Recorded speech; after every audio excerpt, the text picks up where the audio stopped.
ద్వితీయోపదేశకాండము 11 అది ఆకాశవర్షజలము త్రాగును. అది నీ దేవుడైన యెహోవా లక్ష్యపెట్టు దేశము. నీ దేవుడైన యెహోవా కన్నులు సంవత్సరాది మొదలుకొని సంవత్సరాంతము వరకు ఎల్లప్పుడూ దానిమీద ఉండును. కాబట్టి మీ పూర్ణ హృదయముతోను మీ పూర్ణాత్మతోను మీ దేవుడైన యెహోవాను ప్రేమించి ఆయనను సేవింపవలెనని నేడు నేను మీకిచ్చు ఆజ్ఞలను మీరు జాగ్రత్తగా వినిన ఎడల మీ దేశమునకు వర్షము, అనగా తొలకరివానను కడవరివానను దాని కాలమున కురిపించెదను. అందువలన నీవు నీ ధాన్యమును నీ ద్రాక్షారసమును నీ నూనెను కూర్చుకొందువు.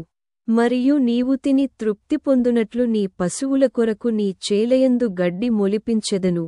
మీ హృదయము మాయలలో చిక్కి త్రోవ విడిచి ఇతర దేవతలను పూజించి వాటికి నమస్కరింపకుండా మీరు జాగ్రత్తపడుడి.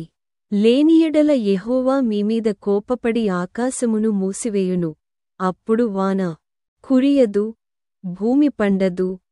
యెహోవా మీకిచ్చుచున్న ఆ మంచి దేశమున ఉండకుండా మీరు శీఘ్రముగా నశించెదరు. కాబట్టి మీరు ఈ నామాటలను మీ హృదయములోను మీ మనస్సులోను ఉంచుకొని వాటిని మీ చేతులమీద సూచనలుగా కట్టుకొనవలెను. అవి మీ కన్నుల నడుమ బాసికములుగా ఉండవలెను. నీవు నీ ఇంట కూర్చుండునప్పుడు త్రోవను నడుచునప్పుడు పండుకొనునప్పుడు లేచునప్పుడు వాటిని గూర్చి మాటలాడుచు వాటిని మీ పిల్లలకు నేర్పి నీ ఇంటి ద్వారబంధములమీదను నీ గవునులమీదను వాటిని వ్రాయవలెను. అలాగు చేసిన ఎడల యెహోవా మీ పితరులకిచ్చెదనని ప్రమాణము చేసిన దేశమున మీ దినములును మీ సంతతివారి దినములును భూమికి పైగా ఆకాశము నిలుచునంతకాలము విస్తరించును. మీరు మీ దేవుడైన యెహోవాను ప్రేమించి ఆయన మార్గములన్నిటిలోనూ నడుచుచు ఆయనను హత్తుకొని మీరు చేయవలెనని నేను మీకాజ్ఞాపించు ఈ ఆజ్ఞలన్నిటినీ అనుసరించి జాగ్రత్తగా నడుచుకొనవలెను. మీరు అడుగుపెట్టు ప్రతి స్థలము మీది అగును. అరణ్యము మొదలుకొని లెబానోను వరకును యూఫ్రటీసు నది మొదలుకొని పడమటి సముద్రము వరకును మీ సరిహద్దు వ్యాపించును. ఏ మనుష్యుడును మీ ఎదుట నిలువడు. తాను మీతో చెప్పినట్లు మీ దేవుడైన యెహోవా మీరు అడుగుపెట్టు దేశమంతటి మీద మీ బెదురు మీ భయము పుట్టించును. చూడుడి, నేడు నేను మీ ఎదుట దీవెనను శాపమును పెట్టుచున్నాను.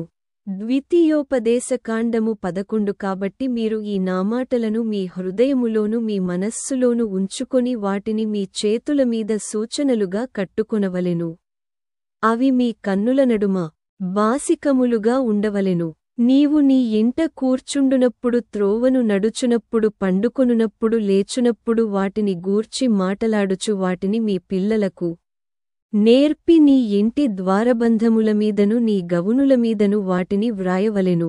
అలాగు చేసిన ఎడల యెహోవా మీ పితరులకిచ్చెదనని ప్రమాణము చేసిన దేశమున మీ దినములును మీ సంతతివారి దినములును భూమికి పైగా ఆకాశము నిలుచునంతకాలము విస్తరించును.